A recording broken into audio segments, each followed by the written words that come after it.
உன் கையை நம்பி உயர்ந்திடப்பாரு உனக்கென எழுது ஒரு வரலாறு உனக்குள்ள சக்தி இருக்கு அதை புசிப்பிட வழிபாரு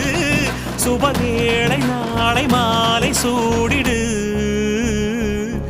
அட எவனுக்கு என்ன குணம் எவனுக்கு என்ன பலம் கண்டதில்லை ஒருவருமே ஒரு விதைக்குள்ள அடைப்பட்ட ஆலமரம் கண்முடிக்கும் அதுவரை பொறுமனமே சிங்க நடை போட்டு சிகரத்தில் ஏறு சிகரத்தை அடைந்தால் வானத்தில் ஏறு எம்பேரு படையப்ப இடப்பட்ட நடையப்ப என்னோட உள்ளதெல்லாம் இளஞ்சிங்க படையப்ப நெஞ்சில் 6 படையப்ப பின்னால் 100 படையப்ப யுத்தம் கொண்டு வருகையில் 10 வீரல் படையப்பா